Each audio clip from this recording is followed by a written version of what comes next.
All India radio की ये हिंदी सेवा है। लीजिए अब सुनिए समाचार मुनीश शर्मा से। प्रधानमंत्री नरेंद्र मोदी की अध्यक्षता में केंद्रीय मंत्रिमंडल ने भारत और जापान के बीच सहयोग के समझौते पर हस्ताक्षर को मंजूरी दी है। ये समझौता विशिष्ट कुशल कामगारों से संबंधित समुचित संचालन प्रणाली के लिए भागीदारी की बुनियादी रूपरेखा तैयार करने को किया गया है। इससे जापान के 14 निर्धारित क्षेत्रों में काम करने के लिए अपेक्षित कौशल और जापानी भाषा की परीक्षा में उत्तीर्ण भारतीय कामगारों को भेजने और स्वीकार करने के बारे में सहयोग के तौर तरीके तैयार किए जा सकेंगे। जापान सरकार भारत के इन कुशल कामगारों को विशिष्ट कुशल कामगार के रूप में निवासी का दर्जा प्रदान करेगी। कुशल भारतीय कामगारों के लिए निर्धारित ये 14 क्षेत्र हैं: नर्सिंग केयर, इमारतों की साफ सफाई, मटीरियल प्रोसेसिंग इंडस्ट्री, औद्योगिक मशीनरी विनिर्माण उद्योग, भवन निर्माण, जलपोत निर्माण और संबंधित उद्योग, ऑटोमोबाइल मेंटेनेंस, उड्डयन, कृषि, मत्स्य पालन, खाद्य और पेय पदार्थ विनिर्माण उद्योग तथा खाद्य सेवा उद्योग। इससे जापान में भारतीयों के लिए रोजगार के अवसर बढ़ सकेंगे। केंद्र सरकार ने मीडिया में छपी उन खबरों का खंडन किया है जिनमें कहा गया था कि भारतीय रेल आज से रेलगाड़ियों के किराए में बढ़ोतरी करने की योजना बना रही है। एक ट्वीट में सूचना और प्रसारण मंत्रालय के अधीन पत्र सूचना कार्यालय पीआईबी ने कहा है कि ये खबर फर्जी है। पीआईबी ने कहा कि सरकार का रेल भाड़े में वृद्धि करने का कोई भी प्रस्ताव नहीं है। प्रधानमंत्री नरेंद्र मोदी की कल ब्रिटेन के प्रधानमंत्री बोरिस जॉनसन से टेलीफोन पर बातचीत हुई। श्री जॉनसन ने आगामी गणतंत्र दिवस समारोह में मुख्य अतिथि के तौर पर उन्हें आमंत्रित करने के लिए प्रधानमंत्री को धन्यवाद दिया, लेकिन उन्होंने ब्रिटेन में फैल रहे कोरोना को देखते हुए बदली हुई परिस्थिति में समारोह में शामिल हो सकने में अपनी असमर्थता जताई और खेद व्यक्त किया। उन्होंने निकट भविष्य में भारत का दौरा करने की इच्छा व्यक्त की है। श्री मोदी ने ब्रिटेन में असाधारण परिस्थितियों को समझते हुए श्री जॉनसन को महामारी फैलाव को तुरंत नियंत्रित करने के लिए अपनी सदिच्छा व्यक्त की। श्री मोदी ने हालात सामान्य होने के बाद भारत में प्रधानमंत्री जॉनसन के दौरे की आशा व्यक्त की। दोनों नेताओं ने भारत और ब्रिटेन के बीच चल रहे सहयोग की समीक्षा की। दुनिया को कोरोना वैक्सीन उपलब्ध कराने पर भी चर्चा की। इसके अलावा दोनों नेताओं ने ब्रेक्सिट और कोविड के बाद के उभरने वाले परिदृश्य में भारत और ब्रिटेन की साझेदारी की क्षमता में विश्वास व्यक्त किया और दिशा में विस्तृत रूपरेखा पर काम करने के प्रति अपनी सहमति व्यक्त की। इजराइल ने कोविड-19 के विरुद्ध मॉडर्ना कंपनी की वैक्सीन के इस्तेमाल को मंजूरी दे दी है और इसके साथ ही अमेरिका और कनाडा के बाद दुनिया में इस वैक्सीन को अपनी मंजूरी देने वाला इजराइल तीसरा देश हो गया है। इस अमेरिकी दवा कंपनी ने बताया कि इजराइल के स्वास्थ्य मंत्रालय ने उसकी वैक्सीन की 60 लाख खुराकें मांगी हैं। जर्मनी में संघीय और राज्य सरकारों ने देश भर में लॉकडाउन बढ़ाए जाने पर सहमति व्यक्त की है। लॉकडाउन के मौजूदा नियम अभी कम से कम 31 जनवरी तक लागू रहेंगे। इनके तहत सभी स्कूल भी बंद रहेंगे और लॉकडाउन बढ़ाने के साथ कई नए नियम भी लागू किए गए हैं।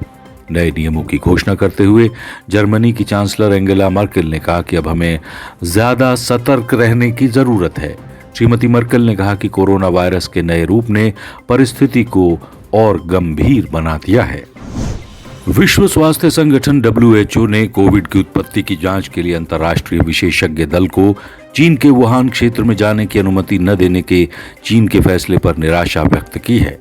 संगठन के प्रमुख टेड्रोस अधानोम घेब्रेयेसस ने बताया कि कोविड से संबद्ध अंतर्राष्ट्रीय वैज्ञानिक दल के सदस्यों ने अपनी यात्रा शुरू कर दी है, लेकिन चीन के अधिकारियों ने आवश्यक अनुमति नहीं दी है। उन्होंने बताया कि ये दौरा विश्व स्वास्थ्य संगठन के लिए महत्वपूर्ण है और संगठन जल्द से जल्द इसे पूरा करना चाहता है। श्री घेब्रेयेसस ने कहा कि अंतर्राष्ट्रीय विशेषज्ञों का ये दौरा WHO, चीन सरकार और अन्य देशों के बीच हुई सहमति के आधार पर तय किया गया था, जिसके तहत अंतर्राष्ट्रीय दल वुहान जा रहा था। चीन ने पहले कहा था कि वो WHO के विशेषज्ञ दल को कोरोना की उत्पत्ति की जांच करने की अनुमति देगा। चीन ने इस आलोचना को भी गलत बताया है कि वर्ष 2019 के आखिरी समय में सामने आए कोविड के मामलों से निपटने में वो विफल रहा। लेकिन अमेरिका के राष्ट्रपति डोनाल्ड ट्रंप सहित कई नेताओं ने महामारी उभरने के लिए चीन के रवैये पर सवाल उठाए हैं। ट्रंप कई बार कोरोना वायरस को चाइना वायरस कह चुके हैं और बार बार इस महामारी के लिए चीन सरकार को दोषी भी ठहरा चुके हैं। अमेरिका के विदेश मंत्री माइक पॉम्पियो ने भी कोविड के मामले में गलत सूचनाएं प्रसारित करने और WHO की जांच में बाधा डालने के लिए चीन की कम्युनिस्ट पार्टी की निंदा की है। ये समाचार ऑल इंडिया रेडियो की हिंदी सेवा से प्रसारित किए जा रहे हैं। अमेरिका के जॉर्जिया में डेमोक्रेट राफेल वार्नोक ने संसद के उच्च सदन सीनेट के चुनाव में रिपब्लिकन उम्मीदवार केली लॉयफ्लर को हरा दिया है। श्री वार्नोक अटलांटा में एबेनेजर बैप्टिस्ट चर्च में सीनियर पादरी हैं और वो जॉर्जिया के पहले अश्वेत सांसद होंगे। जॉर्जिया में सीनेट की एक और सीट के लिए रिपब्लिकन पार्टी के सांसद डेविड पेरेड्यू और डेमोक्रेट उम्मीदवार जॉन ऑसॉफ के बीच मुकाबला है, लेकिन उसका परिणाम अभी घोषित नहीं हुआ है। विशेषज्ञों का कहना है कि यदि डेमोक्रेट ये दोनों सीट जीत गए तो सीनेट में डेमोक्रेट और रिपब्लिकन पार्टी के 50-50 प्रतिनिधि हो जाएंगे। इस स्थिति में उपराष्ट्रपति कमला हैरिस के पास निर्णायक मत देने का अधिकार होगा और डेमोक्रेट्स को बहुमत मिल जाएगा। यदि पेरेड्यू फिर से चुनाव जीत गए तो सीनेट में रिपब्लिकन पार्टी का बहुमत बरकरार रहेगा। और अब खबरें सीधे देश से। देश में कोविड-19 से स्वस्थ होने की दर बढ़कर 96.36% हो गई है और पिछले 24 घंटों के दौरान कुल 21,314 मरीज ठीक हुए। स्वास्थ्य मंत्रालय ने बताया कि स्वस्थ होने वालों की कुल संख्या बढ़कर 99,97,272 हो गई है। संक्रमित मामलों की कुल संख्या में केवल 2.19% सक्रिय मामले शेष बचे हैं। फिलहाल देश में करीब 2,27,000 सक्रिय मामले हैं। पिछले 24 घंटों के दौरान 18,088 नए मामलों की पुष्टि हुई। देश में संक्रमित मामलों की कुल संख्या 1,03,74,000 से अधिक है। मंत्रालय के अनुसार देश में संक्रमण से होने वाली मृत्यु दर 1.45% है, जो दुनिया में सबसे कम है। पिछले 24 घंटों के दौरान 264 लोगों की मौत की खबर है। 1,50,114 लोगों की इस बीमारी से मौत हो चुकी है। भारतीय चिकित्सा अनुसंधान परिषद के अनुसार पिछले 24 घंटों के दौरान 9,41,000 से अधिक कोविड नमूनों की जांच की गई। केंद्र सरकार ने देश भर में अगले सप्ताह से कोविड-19 टीकाकरण शुरू करने की प्रक्रिया तेज कर दी है। सरकार ने कहा कि कोविड वैक्सीन के लिए पूर्वाभ्यास की प्रतिक्रिया के आधार पर सरकार इसके आपात उपयोग की तारीख से 10 दिनों के अंदर वैक्सीन उपलब्ध कराने के लिए तैयार है। केंद्रीय स्वास्थ्य सचिव राजेश भूषण ने कहा कि टीकाकरण के बारे में अंतिम निर्णय सरकार करेगी। स्वास्थ्य सचिव ने कहा कि भारत में किसी भी टीकाकरण कार्यक्रम के लिए दवा निर्माताओं ने पहले देश भर के 4 प्राथमिक वैक्सीन भंडारों के लिए टीके उपलब्ध कराए हैं, जहां से बड़ी संख्या में इन्हें 37 राज्यों के टीका स्टोर और फिर जिलों और अंत में सार्वजनिक स्वास्थ्य केंद्रों तक पहुंचाया गया। श्री भूषण ने कहा कि करनाल, मुंबई, चेन्नई और कोलकाता में 4 प्राथमिक वैक्सीन स्टोर यानी सरकारी मेडिकल स्टोर स्थित GMSD और देश में 37 वैक्सीन स्टोर हैं। वे थोक में टीकों का भंडारण करते हैं और फिर आगे वितरण करते हैं। वैक्सीन के बारे में ICMR के महानिदेशक प्रोफेसर बलराम भार्गव ने कहा कि भारतीय अध्ययन के अनुसार 18 वर्ष से अधिक आयु वर्ग के 1,600 लोगों में इम्यूनोजेनिसिटी डाटा बनाया जा रहा है। उन्होंने कहा कि अब तक के विश्लेषण के अनुसार कोविशील्ड सुरक्षित है। नीति आयोग के सदस्य डॉक्टर VK पॉल ने कहा है कि संक्रमण के वर्तमान मामलों और इससे हो रही मृत्यु के आंकड़ों में कमी को देखते हुए देश में आशावादी परिदृश्य ही सामने आ रहा है। केंद्र सरकार ने देश के कुछ राज्यों में बर्ड फ्लू के मद्देनजर राज्य सरकार द्वारा किए गए उपायों की निगरानी के लिए नई दिल्ली में एक नियंत्रण कक्ष स्थापित किया है। राजस्थान, मध्य प्रदेश, हिमाचल प्रदेश और केरल के 12 विभिन्न स्थानों पर बर्ड फ्लू के फैलने की खबर है। केंद्र सरकार के पशुपालन और डेयरी विभाग ने प्रभावित राज्यों को सुझाव दिया है कि उस बीमारी के फैलाव को रोकने के लिए कार्य योजना बनाएं। उनसे ये भी कहा गया है कि वो बर्ड फ्लू की पुष्टि के लिए नमूनों की जांच करें और इस पर निगरानी रखें। राज्यों से ये भी कहा गया है कि वो इस बारे में वन विभाग से संपर्क स्थापित करें। अन्य राज्यों से भी कहा गया है कि इस बारे में सतर्कता बरतें और आवश्यक उपाय के लिए इसकी रिपोर्ट पेश करें। हालांकि इस रोग के मनुष्यों में फैलने की अभी कोई सूचना नहीं है। और इसके साथ ही ये समाचार बुलेटिन समाप्त हुआ। सुनते रहिए ऑल इंडिया रेडियो की हिंदी सेवा।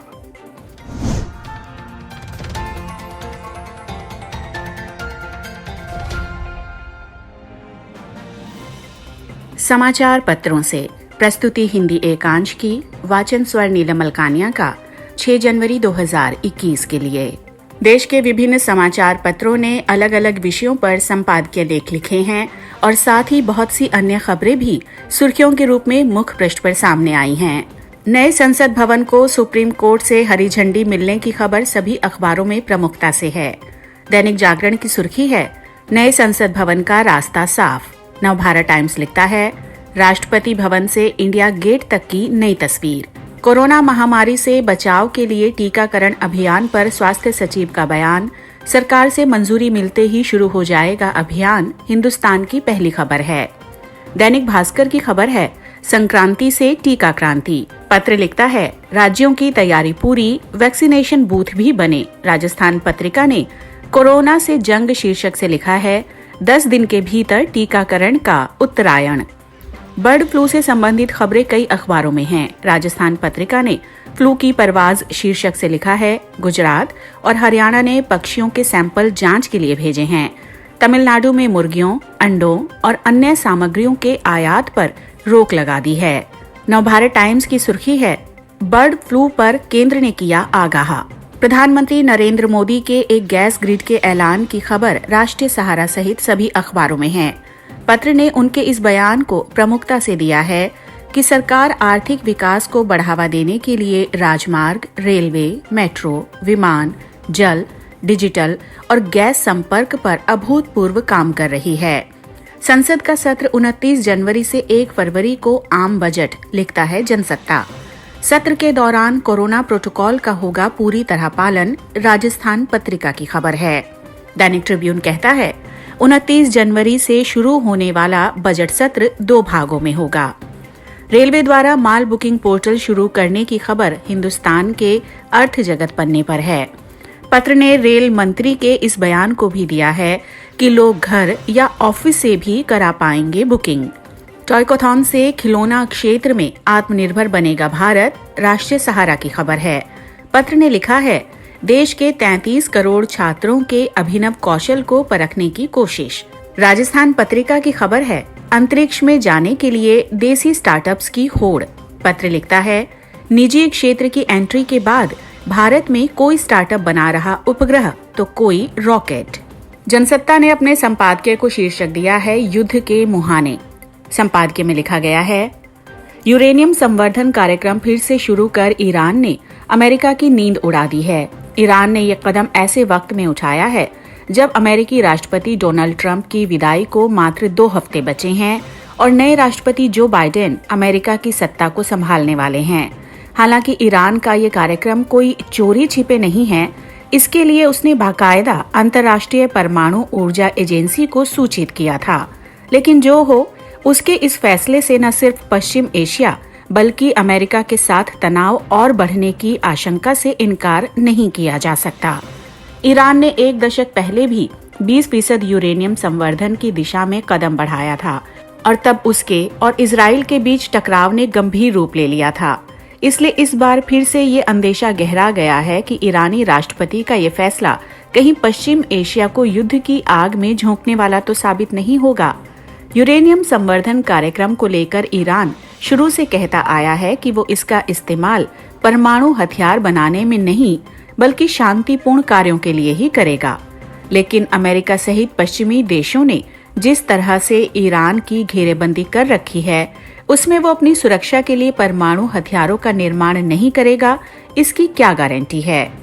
आज पश्चिम एशिया में जिस तरह के हालात हैं, उनमें अपने को सुरक्षित रखने के लिए ईरान को परमाणु शक्ति संपन्न देश बनने की जरूरत महसूस हो रही है। उसे रूस और चीन का भी समर्थन हासिल है। लेकिन मध्य एशिया और पश्चिमी राष्ट्र इसलिए डरे हुए हैं कि अगर एक बार ईरान ने परमाणु हथियार बना लिए तो वो क्षेत्रीय शांति के लिए सबसे बड़ा संकट बन जाएगा। सबसे ज्यादा खतरा तो उसके परम शत्रु इजराइल को सता रहा है। इसलिए ईरान पर लगाम कसने के लिए उस पर कड़ी पाबंदियां लगी हुई हैं। इससे ईरान की माली हालत खस्ता होती जा रही है। अमेरिका ने तो अपने सहयोगी देशों को उससे तेल खरीदने तक से रोक रखा है, जिनमें भारत भी शामिल है। हालांकि ईरान पर लगे प्रतिबंधों में ढील देने के लिए साल 2015 में अमेरिका, ब्रिटेन, फ्रांस, रूस, चीन और जर्मनी ने ईरान के साथ एक करार किया था। इसके एवज में ईरान यूरेनियम संवर्धन कार्यक्रम रोक देने पर राजी हो गया था। लेकिन वर्ष 2018 में अमेरिका इस समझौते से हट गया और ईरान को सबक सिखाने की ठान ली। ट्रंप चाहते थे कि वे किसी न किसी बहाने ईरान पर हमला करें और इसका फायदा उन्हें राष्ट्रपति चुनाव में मिल जाए। लेकिन उनकी इस योजना पर पानी फिर गया। ईरान को लेकर अमेरिका का रुख क्या रहेगा, ये तो आने वाला वक्त ही बताएगा। लेकिन ईरान का ये कदम अमेरिका पर एक तरह का दबाव जरूर बनाएगा। ईरान की रणनीति ये है कि अमेरिका फिर से 2015 वाले समझौते में शामिल हो, जिससे कि ट्रंप हट गए थे। बाइडेन ने इसके संकेत भी दिए हैं। बाइडेन के समक्ष भी चुनौतियां कम नहीं हैं। कोरोना महामारी से निपटना, अमेरिका की अर्थव्यवस्था को फिर से पटरी पर लाना, बेरोजगारी की समस्या, चीन के साथ टकराव जैसे कई मोर्चों पर उन्हें जूझना है। ऐसे में लगता नहीं कि वे ईरान के साथ कोई गंभीर टकराव लेंगे। इस वक्त बेहतर यही है कि 2015 के समझौते में अमेरिका फिर से शामिल हो और ईरान को घेरने की मंशा छोड़ समझौते पर ईमानदारी से अमल करे। तब संभव है कि ईरान कोई अहितकारी कदम न उठाए। अभी आप सुन रहे थे समाचार पत्रों से।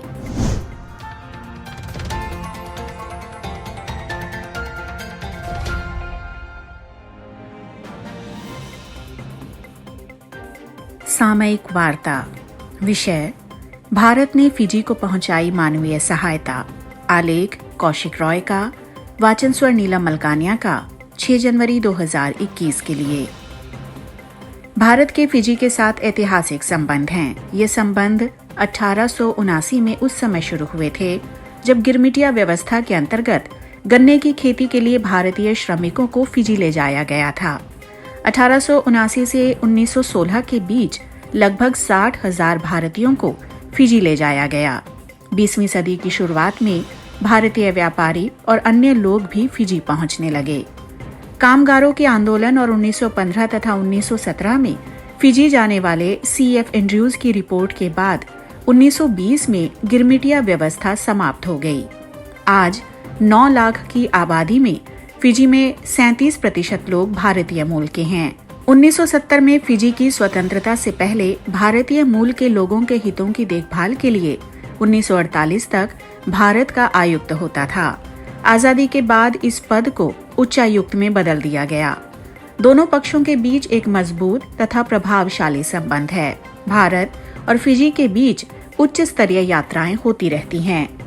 भारत ने चक्रवाती तूफान से प्रभावित लोगों के लिए राहत सामग्री की 2 खेप भेजी थी, जो फिजी पहुंच चुकी हैं। 17-18 दिसंबर 2020 को द्वीपीय देश फिजी श्रेणी 5 के समुद्री तूफान यासा से बुरी तरह प्रभावित हुआ और इससे अहम आधारभूत ढांचे को बहुत नुकसान पहुंचा। भारत सरकार ने राहत सामग्री में शिविर और सफाई वाले किट भी भेजी थी, जिससे तूफान से प्रभावित समुदायों को तुरंत मदद मिल सके। महामारी के चलते पैदा हुई चुनौतियों के बावजूद भारत के राष्ट्रीय आपदा अनुक्रिया बल ने बहुत ही कम समय में 6 टन राहत सामग्री एकत्र की और एयर इंडिया तथा सिडनी ऑस्ट्रेलिया के रास्ते फिजी एयरवेज की मदद से ये राहत सामग्री फिजी भेजी गई। तीनों देशों की बहुत सी एजेंसियों के बीच प्रभावी सहयोग की वजह से ही इतने कम समय में ये राहत सामग्री भेजी जा सकी। मैत्रीपूर्ण और गहरे संबंधों के चलते भारत संकट के समय और प्राकृतिक आपदा की वजह से हुए नुकसान के समय हमेशा ही फिजी के साथ खड़ा रहा है। 2016 में आए चक्रवाती तूफान विंस्टन के समय भी ऐसा ही हुआ था। इस बार चक्रवाती तूफान यासा से हुए नुकसान के बाद भेजी गई राहत सामग्री किसी भी मित्र देश को सबसे पहले मानवीय सहायता तथा आपदा राहत सहायता उपलब्ध करवाने की भारतीय प्रतिबद्धता दर्शाती है।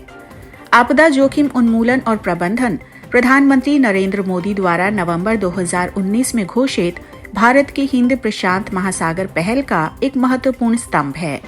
प्रभावित समुदायों की आजीविका लौटाना और लचीला अवसंरचनात्मक ढांचा तैयार करने की फिजी की कोशिशों में भारत ने हमेशा साथ दिया है। भारत सरकार ने प्रशांत द्वीप मंच के प्रत्येक देश को आर्थिक मदद या अनुदान देने की घोषणा की है। इसी के अंतर्गत भारत ने फिजी पुलिस के लिए 5 टोयोटा कारों के लिए धनराशि, 500 सिलाई मशीनें, अस्पतालों के लिए 5 एम्बुलेंस, प्राथमिक और उच्च माध्यमिक विद्यालयों के लिए 134 पानी की टंकियां, सुवा शहर तथा अन्य स्थानों के लिए चल पुस्तकालय, सुवा के नजदीक सड़कों की मरम्मत के लिए धनराशि, लाबासा में चिकित्सा देखभाल विषय की शिक्षा से जुड़ी सहायता तथा अन्य कई प्रकार की मदद मुहैया करवाई है। भारत सरकार ने विभिन्न परियोजनाओं में भी मदद की है, जैसे कि अप्रैल 2012 में फिजी के राष्ट्रीय विश्वविद्यालय को गन्ना उत्पादों से जुड़ी मशीनों की 5 इकाइयां और फिजी के किडनी फाउंडेशन को उनके नए डायलिसिस केंद्र के लिए मशीनें तथा उपकरण उपलब्ध करवाए गए। जनवरी 2014 में भारत से कुल 10 लाख लागत की दवाओं की खरीद के लिए भी अनुदान उपलब्ध करवाया गया था। मार्च 2010 में साइक्लोन टॉमस के बाद मदद के लिए 1 लाख अमेरिकी डॉलर की कुल राहत सामग्री, जनवरी और मार्च 2012 में आई बाढ़ के बाद जुलाई 2012 में 2 लाख अमेरिकी डॉलर की मदद और 2013 में समुद्री तूफान इवान के बाद 1 लाख अमेरिकी डॉलर की मदद भारत सरकार द्वारा फिजी को प्रदान की गई। फिजी सरकार ने कश्मीर में आए भूकंप के बाद अक्टूबर 2005 में भारत को 30,000 फिजी डॉलर प्रदान किए थे। भारत ने फिजी में गन्ने के कारखानों को आधुनिक बनाने के लिए जुलाई 2005 में 50.4 मिलियन अमेरिकी डॉलर का ऋण भी प्रदान किया था। भारतीय तकनीकी और आर्थिक सहयोग के अंतर्गत भारत ने 55 स्थान और TCS कोलंबो योजना के अंतर्गत 30 स्थान अल्पावधि प्रशिक्षण के लिए विभिन्न भारतीय संस्थानों में उपलब्ध करवाए। इसके अतिरिक्त फिजी के रक्षा कर्मियों को वर्ष भर के दौरान दीर्घकालीन या अल्पावधि प्रशिक्षण प्रदान करने के लिए 40 स्थान नौसेना में और 10 स्थान थल सेना में प्रदान किए गए। भारत में फिजी के छात्रों के लिए बहुत से शैक्षिक संस्थानों में छात्रवृत्तियां प्रदान किए जाने की भी व्यवस्था है। अभी आप सुन रहे थे सामयिक वार्ता।